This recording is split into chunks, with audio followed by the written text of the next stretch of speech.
आज विधानसभा के लिए ऐतिहासिक दिन और पूरे छत्तीसगढ़ के लिए ऐतिहासिक और हमारे पत्रकार साथियों के लिए बहुत ही अविस्मरणीय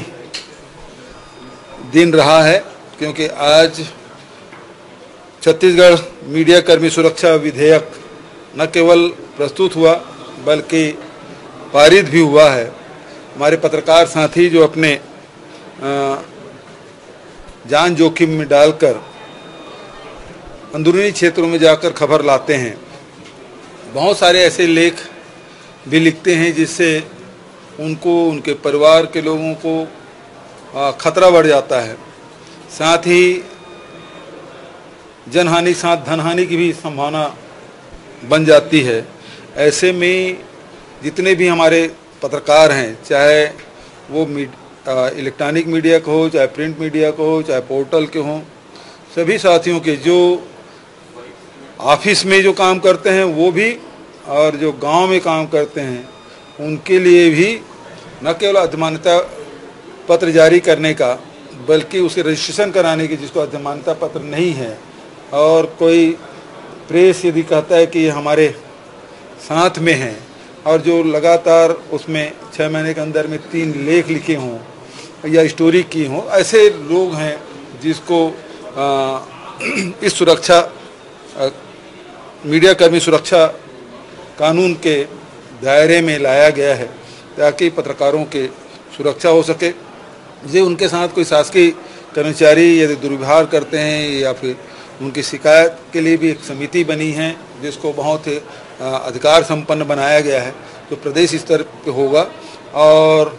उसमें पत्रकार भी होंगे, उसमें अधिकारीगण भी होंगे। तो वो सब मिल के 6 लोगों की समिति बनेगी जिसके माध्यम से उसे सुनवाई की जा सकेगी और आवश्यक निर्देश भी दे सकेंगे और दंड भी का प्रावधान है। यदि उससे संतुष्ट नहीं होते तो अपील की भी प्रावधान रखा गया है। लेकिन यदि कोई गलत शिकायत करता है तो उसके भी उसमें दंड के प्रावधान रखे गए हैं। तो इस प्रकार से देश में इसकी चर्चा भी थी, प्रदेश में इसकी बहुत दिनों से प्रतीक्षा थी। मैं इस अवसर पर जस्टिस आफ्ताब आलम जी, सुप्रीम कोर्ट के सेवानिवृत्त न्यायाधीश आफ्ताब आलम जी की अध्यक्षता में एक प्रारूप समिति बनी थी जिसके सदस्य न्यायमूर्ति सेवानिवृत्त श्रीमती अंजना प्रकाश जी, उच्चतम न्यायालय के वरिष्ठ अधिवक्ता श्री राजू रामचंद्रन जी, वरिष्ठ पत्रकार आज हमारे बीच में नहीं है ललित सुरजन जी, श्री प्रकाश दुबे जी,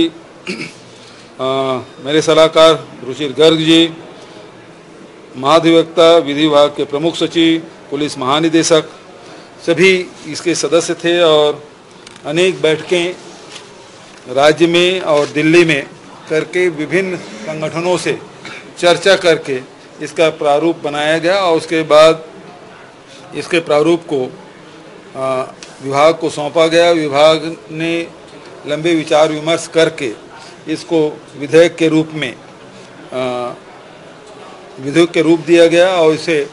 राज्यपाल से अनुमति लेकर विधानसभा में प्रस्तुत किया गया और आज वो पारित हुआ है। लेकिन दुर्भाग्य ये है कि विपक्ष इसके लिए सहमति तो दिए लेकिन इसमें चर्चा में भाग नहीं लिए। किन कारणों से नहीं लिए वो अलग बात है, लेकिन कुल मिला के जो उनकी मंशा थी, अजय चंद्राकर जी बोलने खड़े भी हो गए लेकिन बाद में उसके साथियों ने बिठा भी दिया। तो ये बहुत दुर्भाग्यजनक है कि ऐसे विधेयक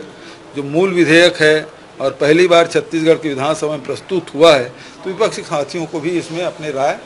रखनी थी, जो नहीं हुआ। ये बेहद दुर्भाग्यजनक है। हालांकि सर्वोन्नति से इस विधेयक को पारित किया गया।